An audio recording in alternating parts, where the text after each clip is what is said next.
By the time they realized what I was doing, half their $200,000 pool was already gone. Not drained politely, not shut down through paperwork.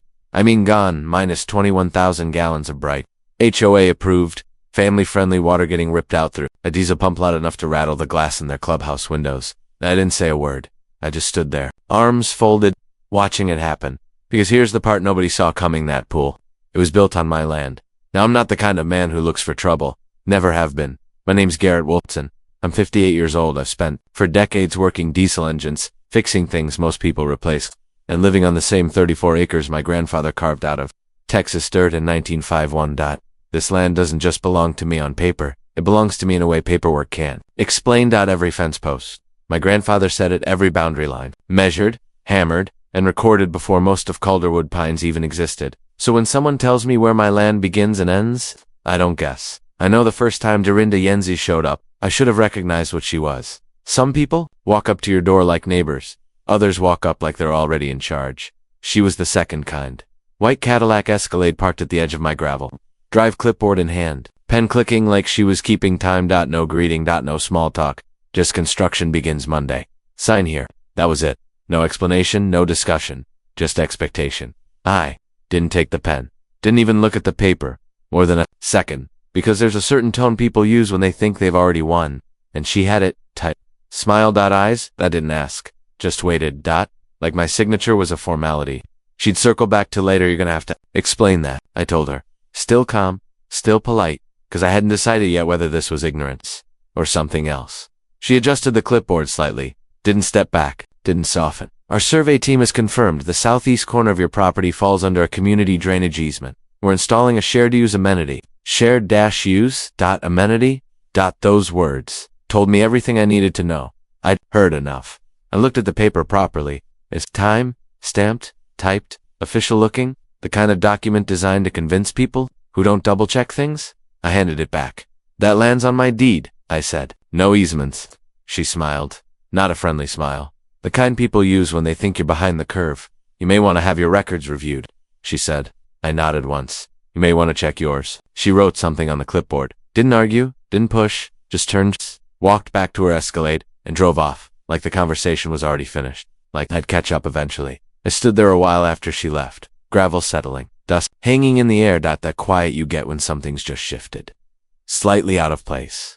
I didn't get angry. That's not how I work. When something doesn't sound right, you don't hit it harder. You listen closer. So I went inside, poured a cup of coffee, and pulled out my grandfather's old paper, edges worn soft from decades of being unfolded and refolded. You don't rush when you handle something like that.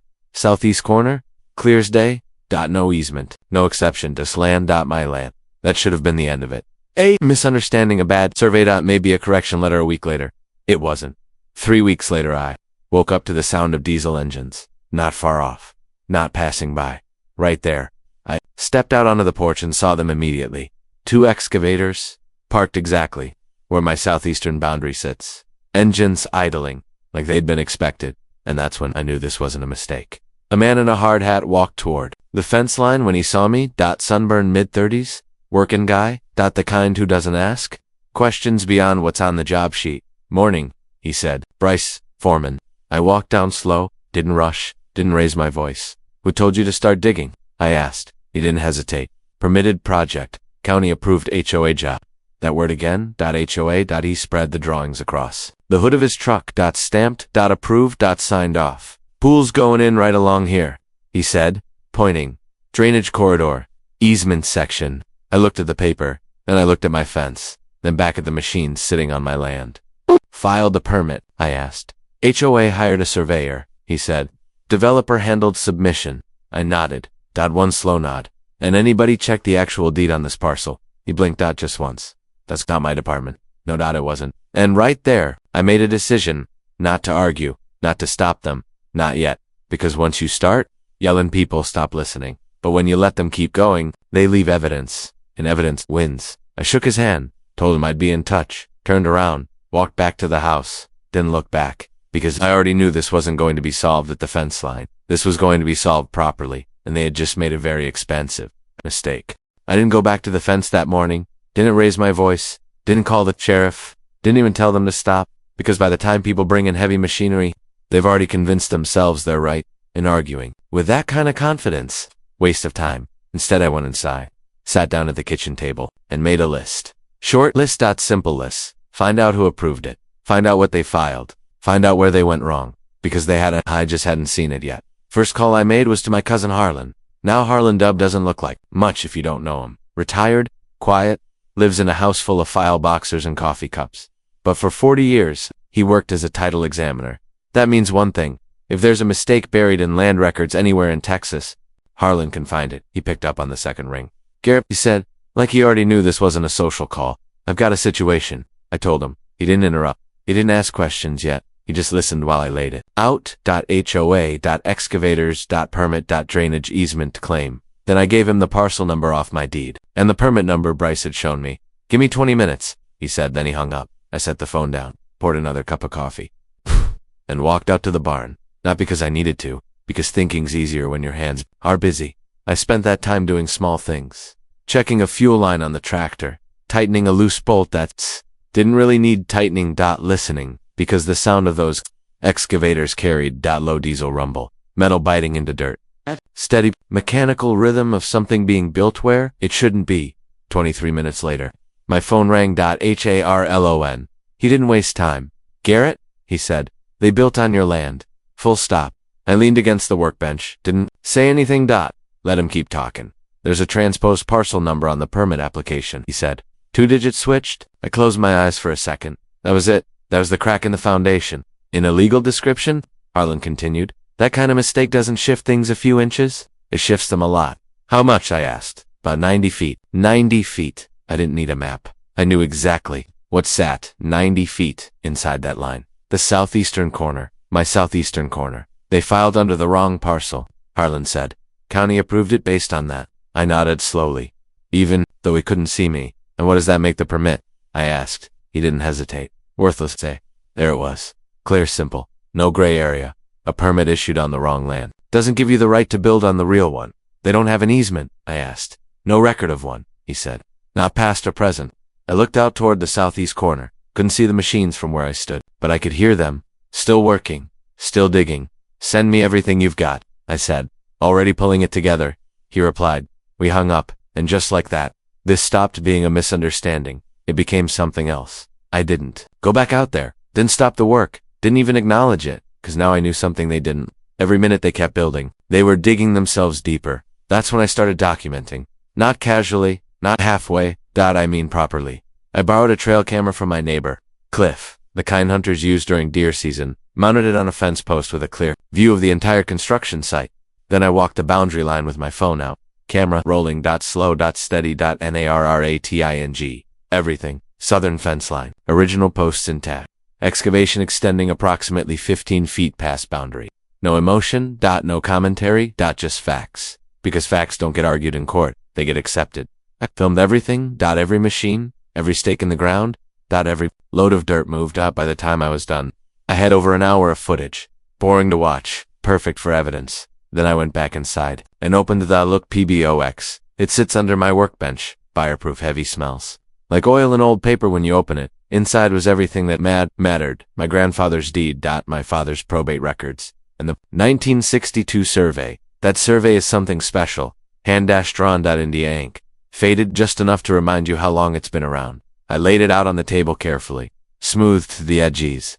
And there it was. The southeast corner. Marked with a small cross. My grandfather's initials next to ITEW, right where those machines were digging. I sat there for a while, was looking at it. Not angry, not rushed, because when something is this clear, you don't react, you prepare. That afternoon, I wrote a letter. Certified.com. Precise. No threats. No motion. Just facts. Construction has commenced on my private property without authorization. The activity has been documented in full. I am requesting an immediate halt pending title verification. Copies went to the HOA, to the county. To the state consumer office. I sealed the envelopes, dropped them off, and went back to work. I figured that would slow things down, maybe stop them. It didn't. 3 days later, the machines were still running, and that's when I realized they weren't making a mistake anymore. They were committing to it. The letter came 3 days later. Certified. Thick envelope, the kind that tells you someone spent time putting it together. I set it on the kitchen table and looked at it for a minute before opening it. Not because I was nervous, because I already knew what it was going to say. People don't double down unless they think. They've got something inside where 8 pages legal language stacked on legal language. Carefully written confidant. Read it once, then again, slower the second time. The core argument sat right in the middle of page 3. Implied easement by prior use. I leaned back in the chair. Let that sit for a second now. I'm not a lawyer, never claimed to be, but when your family owns land for 70 years, you learn a few things whether you want to or not. An implied easement, that's not something you just decide exists. It has rules, strict ones, continuous use, obvious use, necessary use. Rainwater running through a low corner of land. That doesn't qualify, not even close. But they weren't just claiming drainage anymore. They were claiming rights, permanent ones. I flipped to the last page. Signature at the bottom, HOAS, attorney, that told me something important. This wasn't just Dorinda anymore. This had moved into a different category. I folded the letter, set it down, stood up, walked to the sink, poured another cup of coffee. Same, routine. Same pace. Because rushing now would be a mistake. I picked up the phone and made one call. Vera, I said when she answered, I need you to take a look at something. There was a pause on the line. Not long, just enough to tell me she was already paying attention. Send it, she said.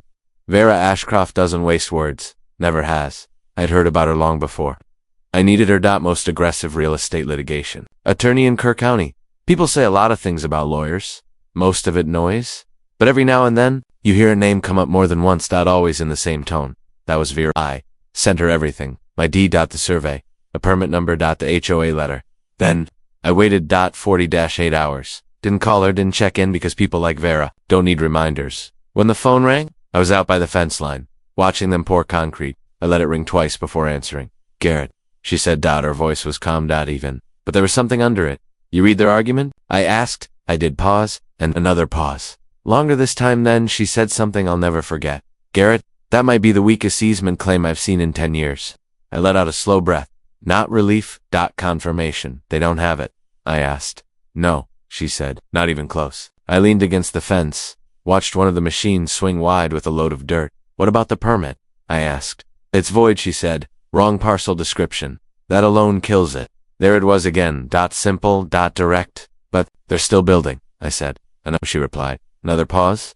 Then her tone shifted, just slightly, which tells me something else is going on. I didn't respond, because I was thinking the same thing. People don't push this hard on something this weak unless they believe they can get away with it. What do we do? I asked. We respond, she said. That was it. No hesitation. And we do it properly. 2 days later, she sent me a copy of the letter she'd drafted. 12 pages.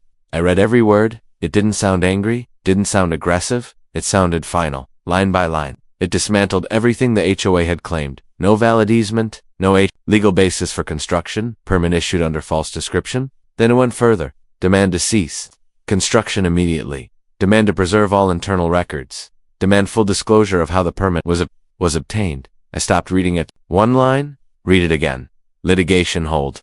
I called her. What's that mean? I asked. It means they can't destroy anything. She said, simple, emails, documents, meeting notes. All of it had to be preserved. Which, she added, is going to be very inconvenient for someone. I looked back toward the construction site. They were setting forms now. Getting ready for the pour. Working like everything was normal, like they were building something they owned. When does the letter go out? I asked.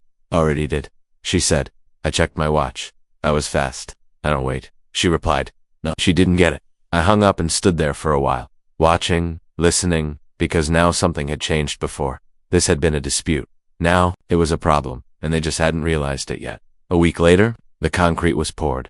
The shape of the pool was visible steel. Framing. Fresh edges, no hesitation, no slowdown, nothing. They ignored everything. They told me one thing clearly. They weren't just confident, they were committed. And once people commit to something like this, they don't stop halfway. They go all the way, even when they shouldn't. And that's when mistakes stop being small and start becoming permanent. By early summer, the pool was finished. Halfway, not delayed. Finished. Blue water. Clean tile lines. Fresh concrete. Deck still bright under the sun. They didn't just build it, they opened it.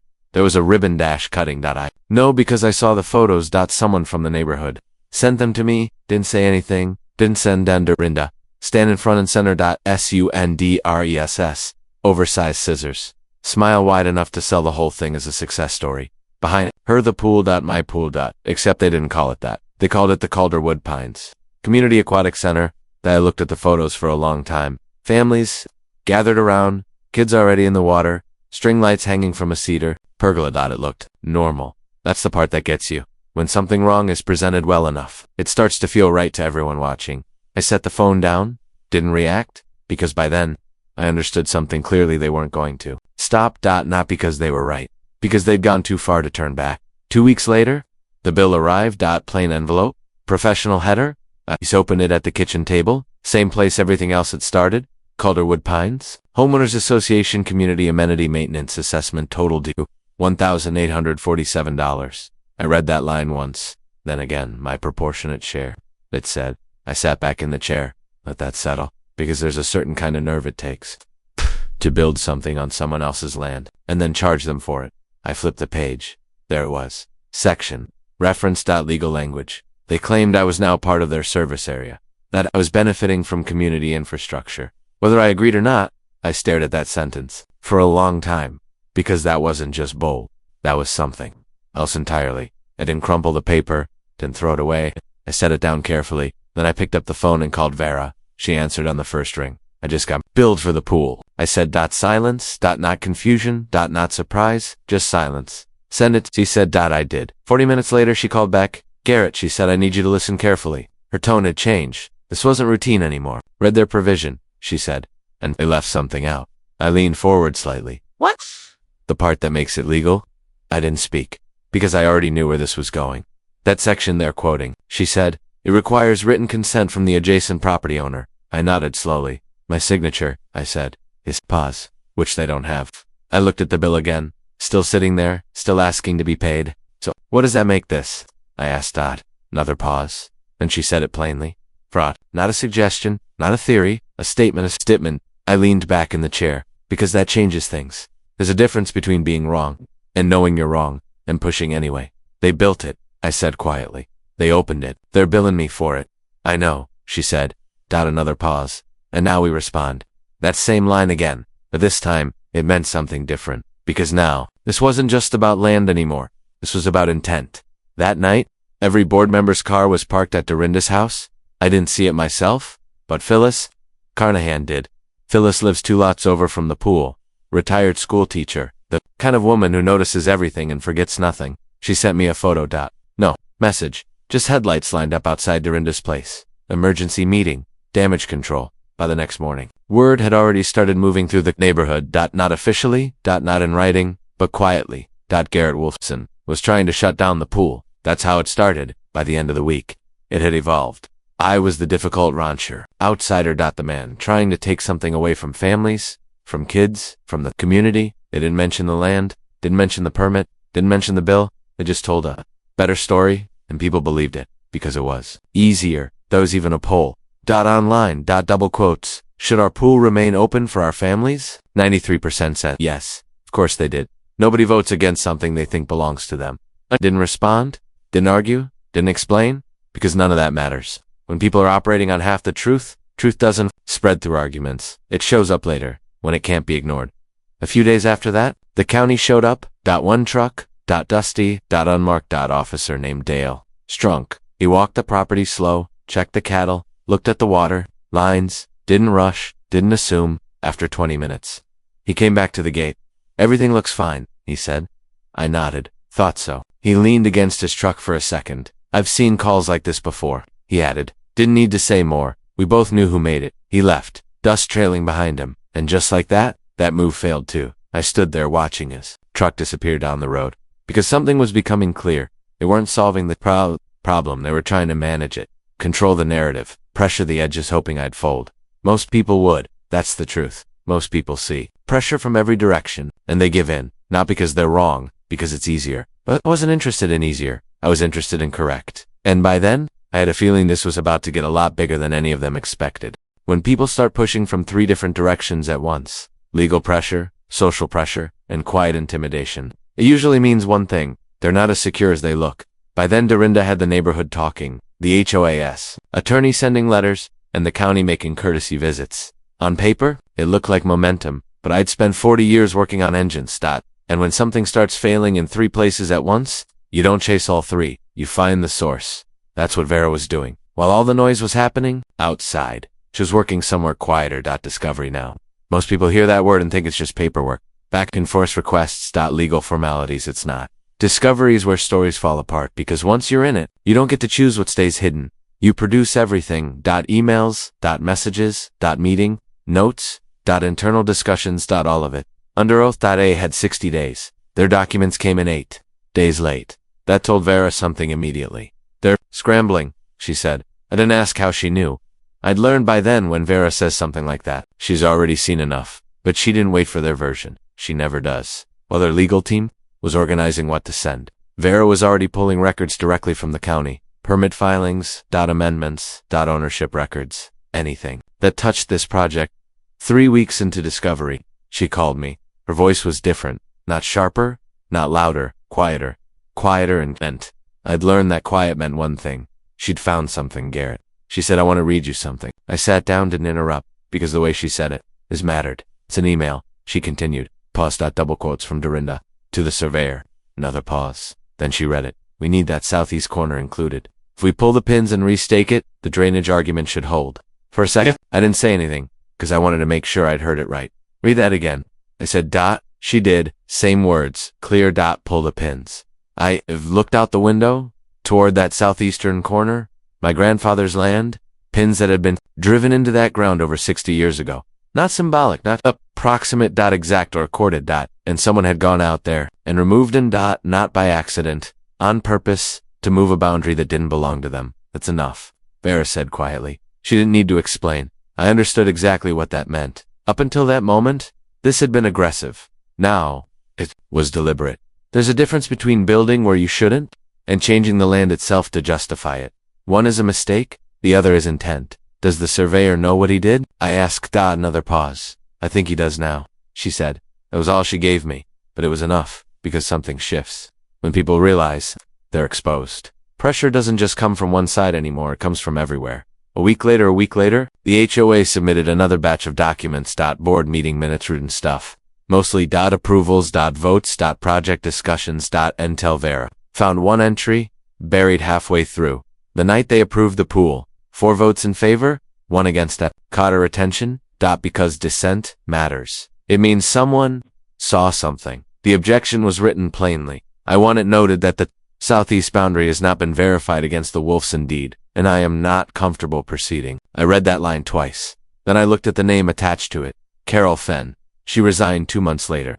Vera said, Of course she did. That's what people do when they realize they're the only one asking the right question in a room full of people who don't want to hear it. Where is she now? I asked. Still in the neighborhood? Vera said. Pause. Double quotes. I think we should talk to her. I agreed. Not because I needed confirmation, but because people like Carol don't just walk away without keeping something. We met her 2 days later. House Quiet Street. She opened the door before we knocked, like she'd been expecting us. No hesitation. No small talk. She led us straight to the kitchen table.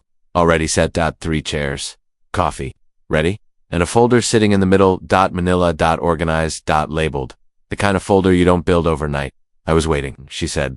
Simple. Asked that. She slid it across the table. Vera opened it first. I watched her face while she went through it. Page by page, careful. Measured. Until she stopped. Not abruptly. Just still. Then she looked up at me. And for the first time since I'd met her, there was something in her expression that hadn't been there before. Not surprise. Something heavier. Garrett, she said quietly. This isn't just about your land anymore. Carol didn't rush. She didn't explain everything at once. She just turned the folder around and started walking us through it. Piece by piece, the way someone does when they've spent months making sure every detail lines up. The first document was an amendment. Recorded at the county clerk's office. Dated a Friday. Afternoon. That timing mattered. Late filings like that don't get attention. They get buried. What is it? I asked. An expansion of HOA authority. Carol said. Her voice was steady. No emotion, but there was something underneath it. They added a provision allowing the board to extend services beyond original boundaries. I looked at Vera. Because I already knew what that meant. That's what they used to bill you, Vera said. I nodded slowly. But here's the problem, Carol added. She tapped the page. It was never approved. I leaned forward. What? Do you mean no member vote? She said. No notice? No quorum? She flipped to the next page. Under Texas property law, something like this requires a full vote. 2/3 approval. I stared at the document. Signatures at the bottom. 2 names. Darin, Da Yenzi. Prescott Dunleavy. That was it. That's not enough. I said. No, Carol replied. Another pause, which means everything they've done using this amendment. She didn't finish the sentence. She didn't have to void every claim, every bill, every justification, built on something that didn't legally exist. I leaned back in the chair, because this wasn't just overreach anymore. This was structured, planned, carefully. What else? Vera asked. Carol didn't answer right. Away. She reached into the back of the folder, pulled out one more document. This one was different. Typed, formal. A purchase agreement. Between Prescott Dunleavy and a company I'd never heard of. Calera Acquisitions, LLC. What is this? I asked. Care slid it closer, read the condition. She said. I scanned the page. Then I saw it. Option to purchase HOA, common assets, including the aquatic center, at below market value, contingent on completion. Operational status required. I read it again, slower, because now it was starting to connect. They build the pool, I said quietly. Carol nodded. Using HOA funds, Vera added. And then they buy it. I finished below value. After everyone else pays for it. The room went quiet, not dramatic, not tense, just still. Because once you see something like that, you can't unsee it. I looked at the bottom of the page. Registered agent. Name, printed clearly Dorinda. Yeah, inside. Same person. I let out a slow breath. Because that changes everything. This wasn't a bad decision. It wasn't poor judgment. It was a plan. A long one. Push the amendment through quietly. Create authority that doesn't exist. Use it to justify construction. Fund it with HOA money. Then take ownership once it's finished. Clean. Simple. Except for one problem. They built it on the wrong land. My land? And that mistake? That's what brought everything into the light. Vera closed the folder carefully like she'd just finished reading something that didn't need to be read twice. Garrett, she said. Her voice was calm. But there was something solid in it now. This isn't a property dispute. I nodded. I know. Good, she said. Because now the strategy changes. Up until this point, we were working toward one thing, proving ownership, stopping construction. Now, this moved into something bigger. Fraud, breach of duty, intentional misconduct, the kind of thing that doesn't just end in a civil ruling, the kind that brings other people in. People who don't send letters first. Carol poured more coffee. Can't set the pot down. No. One drank it, because the conversation had already moved past that point. What happens next? I asked. Vera didn't hesitate. We file, she said. Everything. And the criminal side. I asked. She looked at me for a second. Measuring. Not whether it should happen, but whether I understood what that meant. Then she said it plainly. We refer to. I nodded. Because once you cross that line, you don't step back. Carol sat quietly, across from us, watching, like someone who'd been carrying this for months. Ned finally set it down. I didn't know who to give it to, she said. Her voice was softer now. You gave it to the right people, Vera replied. And that was that. No speeches, no dramatics, just three people sitting at a kitchen table, looking at something that had finally come into focus. When we left, the air outside felt different. Same road, same houses, but clarity does that. It changes how everything looks. I drove home, slow, didn't turn on the radio, didn't think about the noise anymore. The Facebook posts, the complaints, the pressure, none of it mattered now, because the center of it had shifted. They thought they were building a pool, they were building a case, and now that case was ready. After we left Carol's house, things moved fast. Not loud, not public, just fast. Vera made the first call that same evening, district attorney's office. She didn't dramatize it, didn't oversell anything. She just laid out the facts. Survey, pins removed, permit filed under incorrect parcel, unauthorized construction, fraudulent amendment, financial, motive tied directly to ownership, clean. Direct. The kind of summary that doesn't leave much room for interpretation. They assigned an investigator, Morton, Gillespie. Didn't meet him right away, but I heard about him. Unhurried. Methodical. Doesn. Single quotes T move until he has everything.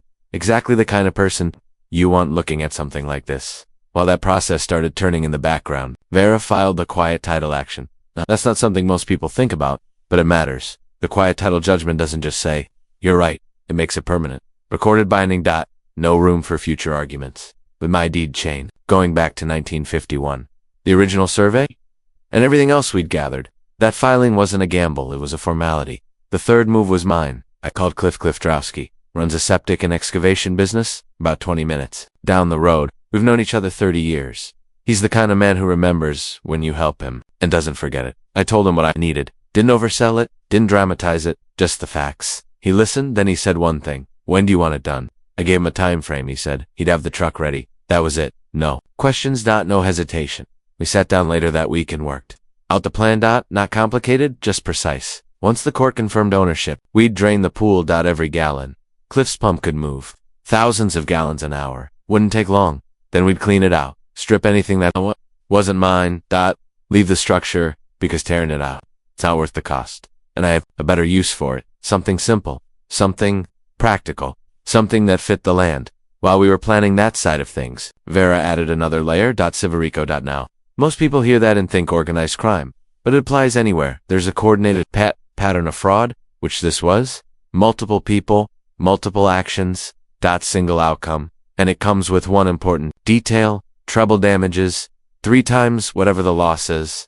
It wasn't about the money, it was about pressure. The kind that changes how the other side calculates risk.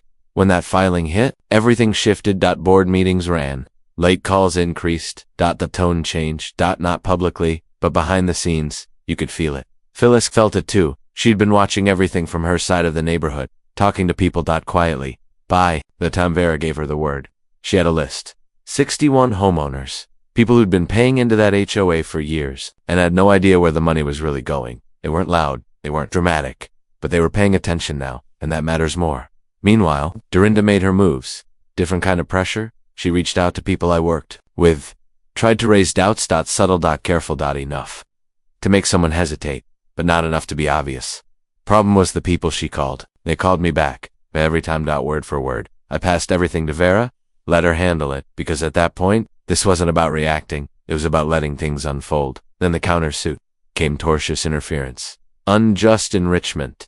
Over $200,000. I read it once. Then I called Vera. She laughed. Not loud.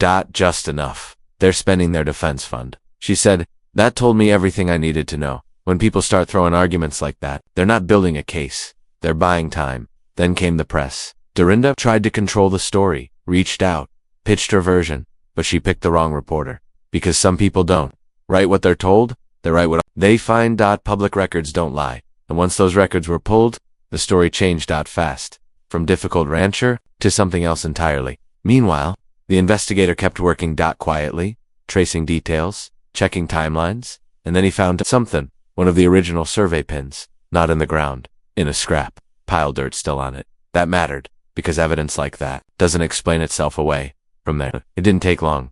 The surveyor cooperated. Full statement. Every instruction, every communication, everything documented. And once that happened, the rest followed. You could feel it shifting, not loudly, but completely, like something finally settling into place. I spent that time the same way I always do. Working, feeding cattle, checking water lines, walking the fence.